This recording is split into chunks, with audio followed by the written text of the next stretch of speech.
Kita lanjut kenapa video ya di TikTok itu kita turun view-nya ya kak ya. Yang pertama ya kak ya, saya udah jelaskan di part 1. Jadi sebelum kakak nonton ini, nontonlah part 1 terlebih dahulu. Ya di sini ya kak ya. Oke.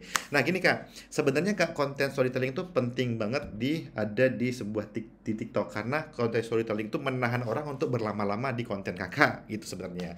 Nah sekarang gitu ya, saya sudah upload konten storytelling. Kenapa masih belum ini ya kak ya? Karena masih kakak harus terbiasa dulu ya, terbiasa dulu bercerita sampai ceritanya itu menemukan soul-nya gitu kan, engage sama orang, relate sama orang. Makanya penting sekali kak untuk memberikan punchline di awal, di 3 detik pertama. Kakak harus mau bahas apa, langsung ngomong mau bahas apa. Misalnya nih mau bahas mengenai tetangga saya yang sebelah itu ketipu sampai ratusan juta rupiah oleh saudaranya sendiri gitu kayak.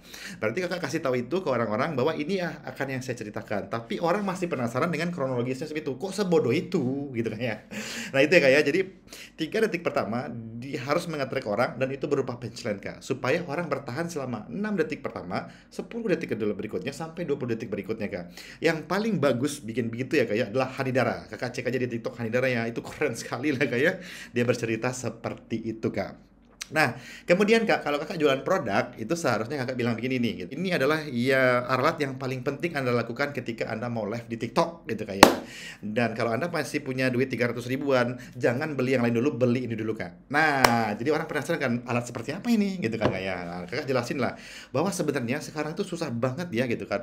Live-nya susah banget, bisa jadi karena panggungnya itu jelek kayak. Jadi kakak harus punya yang namanya lighting yang bagus sama kamera yang bagus, gitu ya.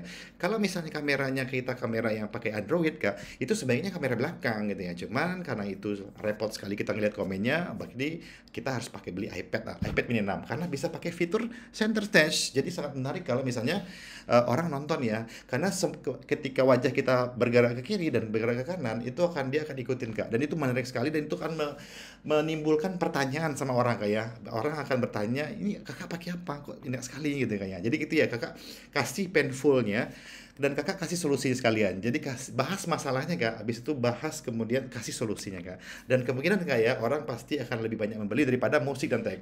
Teret teret teret teret ceng. Nggak ada yang beli kan gitu ya. Jadi kakak kasih cerita ya, karena kalau di kehidupan nyata ya kak ya. Wih, kamu tahu nggak sih kalau misalnya keyboard ini gitu ya, keyboard ini itu lagi in banget loh kak. Ya, ini bisa di handphone Android sama di iPhone dan pakai Bluetooth kak. Jadi kakak harus yang namanya belanja keyboard ini karena menyelesaikan masalah. Kadang-kadang kita lagi capek ngetik ya, yes. Karena ngetik itu kan malas banget kan kak. Kadang-kadang kita malas ngetik, jadi kita ngetiknya pakai keyboard aja. Jarak jauh gitu ya. Nah, terima kasih. Ya, like, comment, and share. Assalamualaikum warahmatullahi wabarakatuh. Sampai jumpa di part 3. Jangan lupa di komen supaya muncul di pandangan kakak. Assalamualaikum warahmatullahi wabarakatuh.